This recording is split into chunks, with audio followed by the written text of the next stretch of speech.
searching for home and a recluse. The phone rings continuously. He had constantly threatened to do this and go completely off-grid, but I never thought he would actually do it. Jack had been my best friend when my father passed away unexpectedly. Now I was staring down 30 and a divorce, and I needed him. I hang up, knowing continuing to call will be pointless. Now I have only one option: make the 3-hour drive and hope he still lives at the same house I spent countless hours in. In the past week, I have tried calling a dozen times and sent several emails without an answer. I clumsily throw a couple of days' worth of clothing into a duffel bag and I am out the door.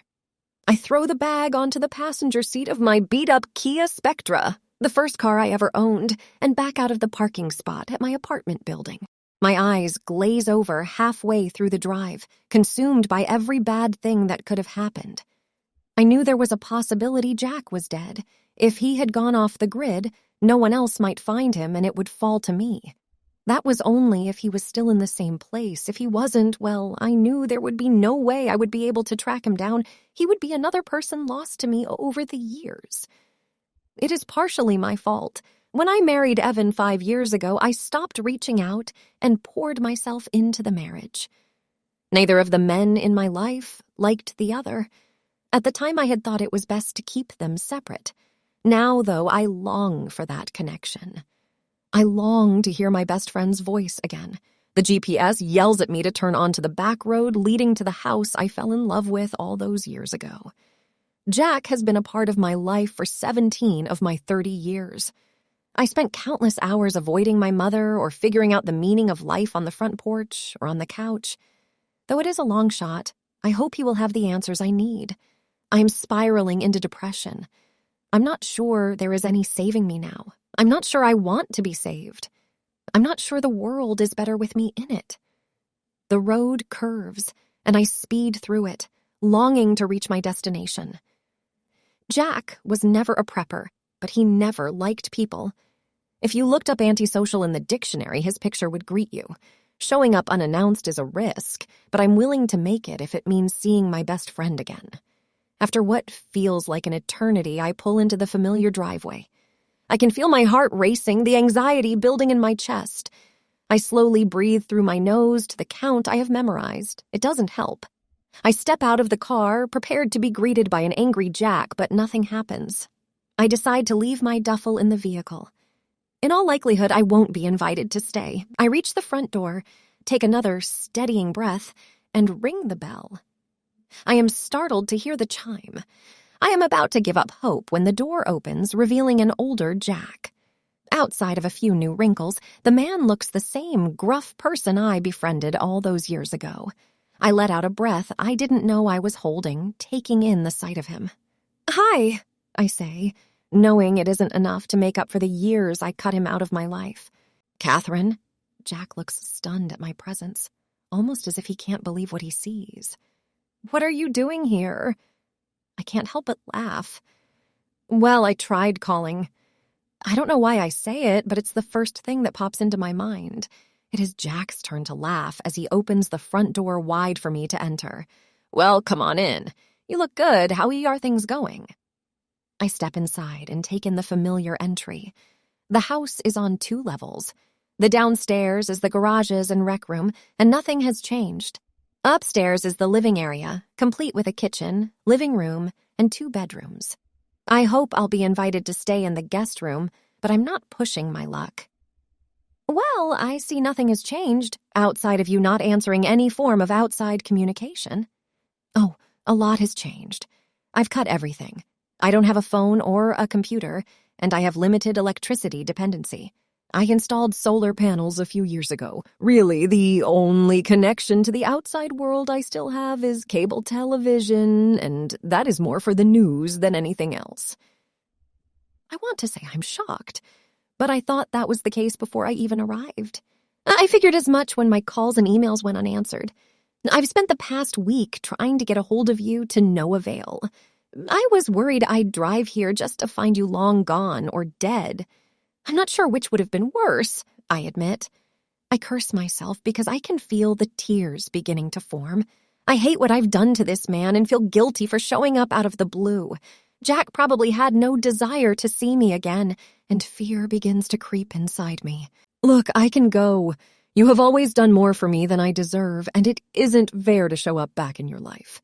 I'm sure you've been much happier without me dragging you down.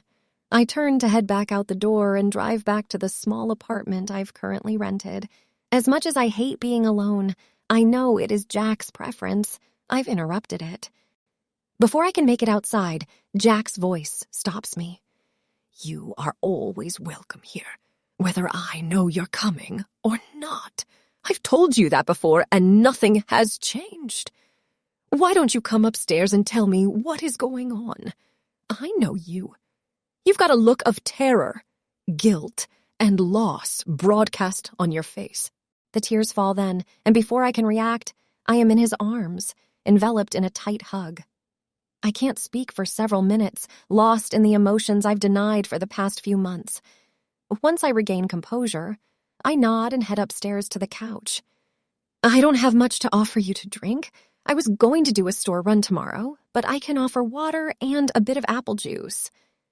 I shake my head while my brain tries to figure out where to start. I wait for him to join me on the couch, the only seating available in the living room, and then I sigh. Jack, I owe you an apology. I should never have stopped reaching out, ensuring you were doing all right. There are a lot of reasons I made the decision I did, but none of them are good, and they all feel like excuses. I know there is nothing I can do or say to make up for it, but I really am sorry. I wait for the reprimand, the anxiety and fears from childhood trauma. Jack has never been the one to do so, but this is the first time I've given him a reason to. Now I have. I wait for him to tell me to get out and never return, but it doesn't come. Instead, he looks me over before saying, You aren't the only one who owes an apology. I made the same choice. We both thought we were doing what was right, and I will never fault you for that. But I don't think that is what brought you to my front door. What's going on? This is the part I don't want to tell. I don't want to relive the hurt and anger I've had to deal with, but I can't withhold it. I'm divorced. Well, in the process of getting a divorce. Evan had a 6-month affair and then chose not to work on the marriage when I gave him a chance. I moved into a 1-bedroom rundown apartment I can barely afford, and I feel like I'm losing it. Never thought this was how I would bring in my 30s. The words are cold, but if I add emotion, I will fall apart. Jack is silent for a long while, staring into my eyes. I'm sorry, honey, he finally says. I hate the pity in his voice and involuntarily cringe. For the past few months, all I have gotten is pity. I don't want your pity, Jack. I stop, unsure of how to continue. I shake my head, trying to clear the thoughts swirling around my head. I just want to know I'm going to be okay, because it doesn't feel like I will right now. I'm struggling. I've recently wanted a hug from my dad, and I can't get that. I cut you out and thought you would never want to hear from me again, let alone invite me inside to talk. I just want something to feel normal again. I don't pity you, Kat. I'm sympathetic. I know what you are going through. I've been there. I'm not your father, but I'll always be here to hug you and pick you up when you need it. This is as much your home as it is mine, no matter what. You've always got a place here, no matter how long we go without talking. Eventually, I hope you understand that, Jack says softly, and I can tell I've wounded him without meaning to. I'm good at saying the wrong thing and hurting people without intent. You're stronger than you think, and I know you will get through this. I'm here to help in any way I can. I'll get another phone if staying in touch will help. I can't help the laugh that escapes me. You'd really do that for me? I would. I'll go out tomorrow if you want. I'm here, and I'm not going anywhere. We'll get you through this. Did you want to stay the night, or are you heading back? I worry about you driving these back roads in the dark. I've got a bag in the car, I say, genuinely smiling for the first time in years. Thank you, Jack. I don't know what I did to deserve a friend like you, but thank you. Oh, honey, you make it easy. Let's go get your stuff.